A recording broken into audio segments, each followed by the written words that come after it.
Boldface questions are one of those question types that don't come up that much, but many students struggle to answer the questions when they do come up. And they do come up in both the GMAT and the GRE, typically once per test. Over the years of tutoring the GRE and the GMAT, I've condensed my advice for the boldface portions down to a few simple rules. I'm going to quickly give you those rules, then do a worked difficult example, and that will sum up my advice for boldface questions. If you haven't seen one of these question types, or really want to practice a difficult example, keep watching all the way to the end. So what are my rules? Well, here are my 3 main rules. The first task when you have a boldface type of question is to find the main conclusion. You'll be given a paragraph, an argument, and inside will be one main conclusion. That main conclusion may be in bold or it may not be in bold. It doesn't matter. You need to read the passage and regardless of whether it's in bold or not, find the main conclusion.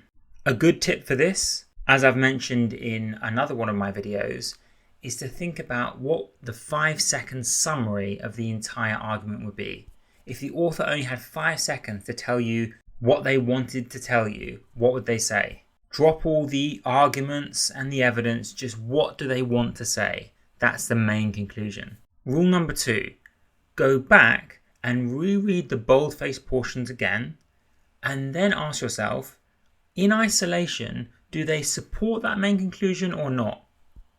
Possibly one of the boldface portions will be the main conclusion, but if not, ask yourself, does it support the main conclusion or undermine that main conclusion if read on its own?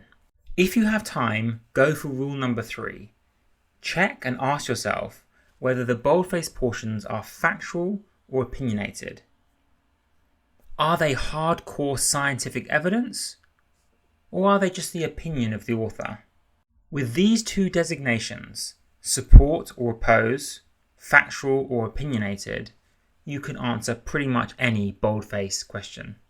The key, as ever, is to find the main conclusion. This is true of pretty much all critical reasoning questions in the GRE and the GMAT. Those are the golden rules that I encourage you to write down, but now we're going to get to a difficult example. This is an official question. As ever, we're going to read slowly and critically engage with the text, remembering the 3 rules I gave earlier. In countries where automobile insurance includes compensation for whiplash injuries sustained in automobile accidents, reports of having suffered such injuries are twice as frequent as they are in countries where whiplash is not covered. So if the insurance covers it, there are many more reports of injuries. But if the insurance doesn't cover whiplash, there are fewer reports. That's suspicious. Presently, no objective test for whiplash exists. So it is true that spurious or fake reports of whiplash injuries cannot be easily identified. So there's no test for it. They don't know if people are telling the truth or not. Nevertheless, these facts do not warrant the conclusion drawn by some commentators that in the countries with the higher rates of reported whiplash injuries, half of the reported cases are spurious.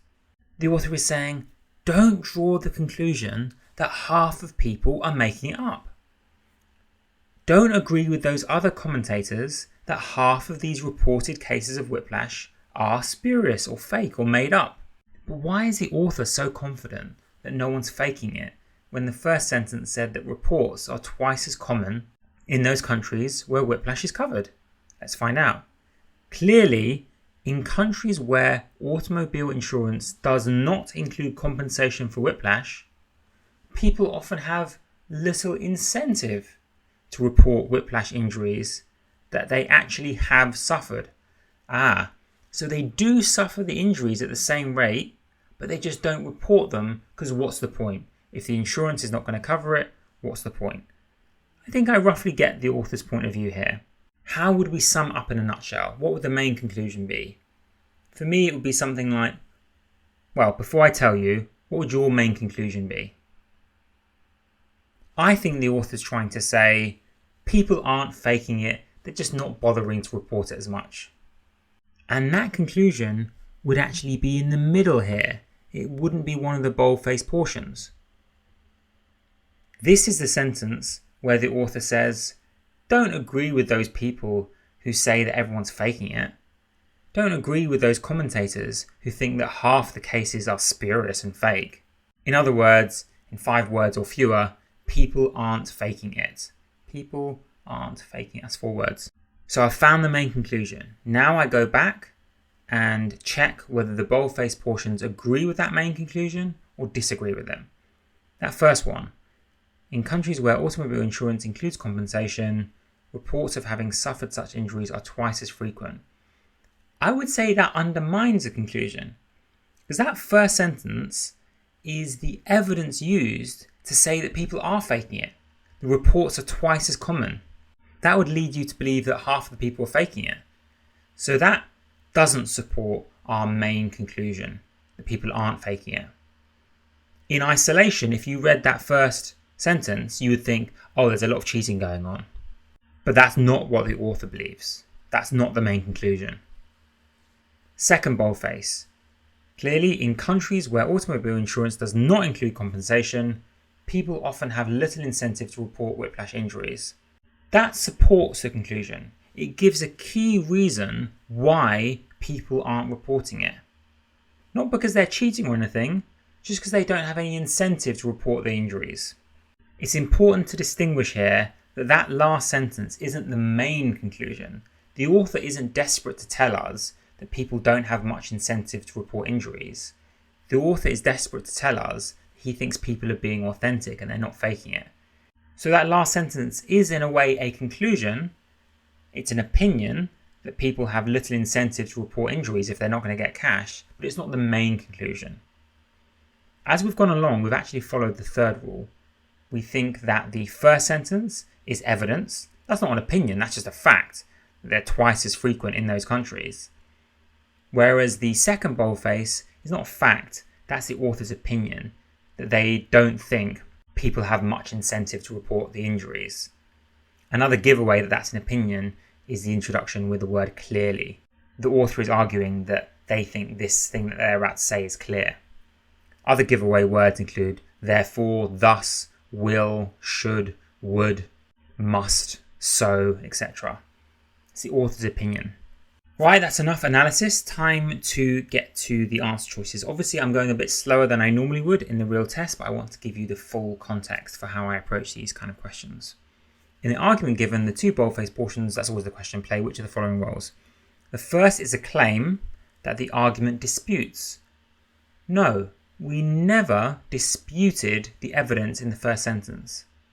We never disputed the evidence. In fact, you can't dispute the evidence in the GMAT. That's never a right answer. The evidence is the evidence. It's just your own interpretation that you've got to challenge. So we never dispute the claim that the injuries are reported at twice the rate in certain countries. We dispute the reasoning behind it. So A is out straight away. B, the first boldface portion is a claim that has been used to support a conclusion, true, that the argument accepts, no.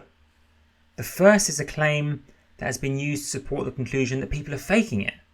The argument doesn't accept that. Remember, the main conclusion says people aren't faking it. C, the first is evidence, yes, that has been used to support a conclusion for which the argument provides further evidence. Not really, because the argument is disagreeing with that conclusion that people are faking it, but let's keep reading. The second is the main conclusion. No, the second isn't the main conclusion. The second boldface is something the author is saying to support the main conclusion. If the author was on his or her deathbed, they wouldn't say, please, I want you to remember that people don't have much incentive to report injuries. No, they would say, people aren't faking it, they're just not bothering to report when they get whiplash if they're not going to get paid. So C's out. The second one isn't the main conclusion.